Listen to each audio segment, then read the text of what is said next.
Et il arriva, comme son âme s'en allait, car elle mourut, qu'elle appela son nom Ben-Oni, et son père l'appela Benjamin. Genèse 35, 18. Et il leva les yeux et vit Benjamin, son frère, fils de sa mère, et dit, « Est-ce là votre plus jeune frère dont vous m'avez parlé ?» Et il dit, « Dieu te fasse grâce, mon fils. » Et Joseph se hâta, car ses entrailles s'étaient émues envers son frère, et il cherchait où pleurer. Et il entra dans sa chambre, et y pleura. Genèse 43, 29, 30. Et Anne répondit et dit, « Non, mon Seigneur, je suis une femme qui a l'esprit accablé, je n'ai bu ni vin, ni boisson forte, mais je répandais mon âme devant l'Éternel. » Et il arriva que quand les jours furent révolus, Anne ayant conçu enfanta un fils. Elle appela son nom Samuel, car je l'ai demandé à l'Éternel. 1 Samuel 1, 15, 20.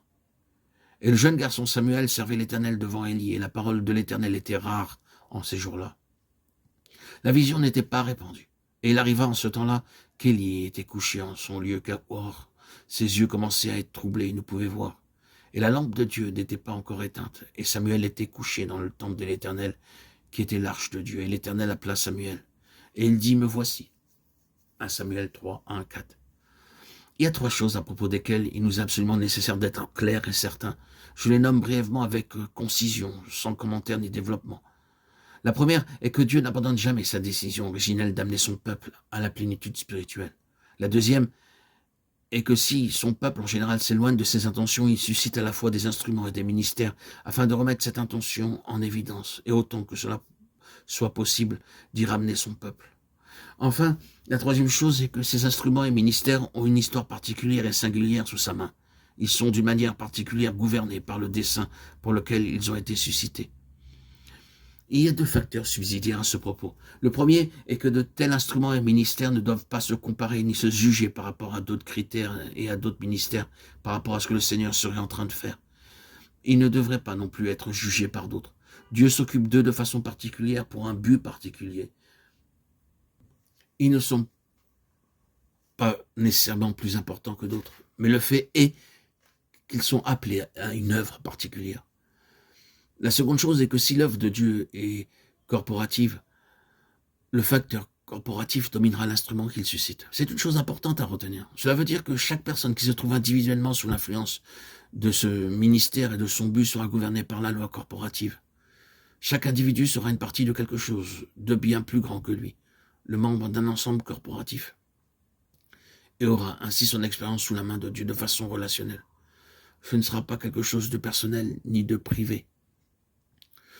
Je désire ardemment que vous vous souveniez de ceci et que vous vous y soumettiez. Pour l'instant, nous ne ferons rien de plus que de rechercher ce qui peut nous aider en considérant la vie de ces 2 hommes, Samuel et Benjamin, dont il a été question dans les passages que nous avons cités.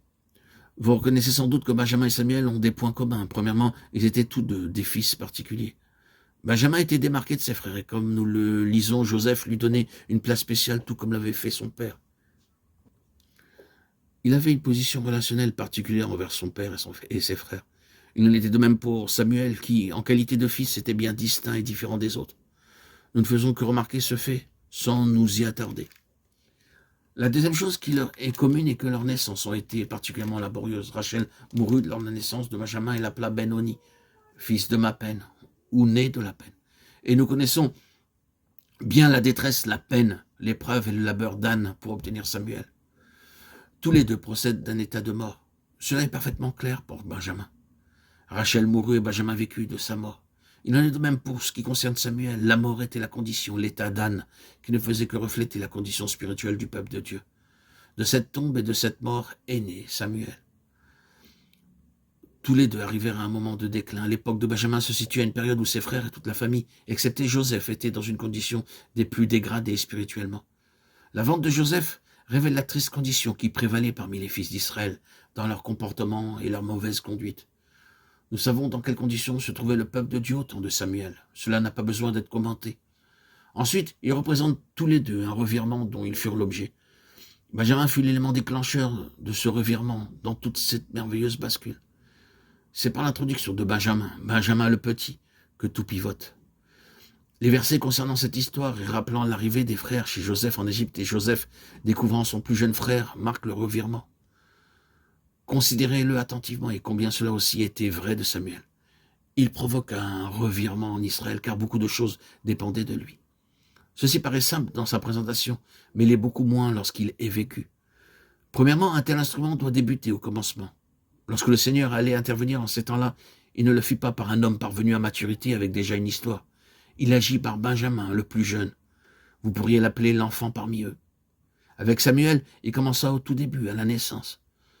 Dans cette présente dispensation, l'instrument qui mettra en lumière la pleine pensée de Dieu et qui la recouvrera aussi complètement que possible devra être ramené au-delà des traditions, au-delà de ce qui est de l'histoire, au-delà d'un grand nombre de choses qui ont été édifiées et qui sont devenues communes et acceptées.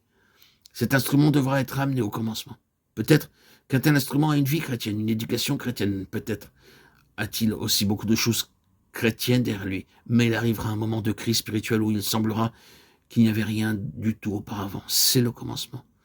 Nous recommençons tout à partir de maintenant. Il doit y avoir ce commencement net et précis qui n'est pas la continuité de l'histoire, la continuité des rites et du formalisme, mais quelque chose de grandiose, comme s'il n'y avait jamais eu quoi que ce soit de chrétien jusqu'à maintenant. Ceci est un trait marquant dans l'histoire. Il devra en être ainsi d'un tel instrument.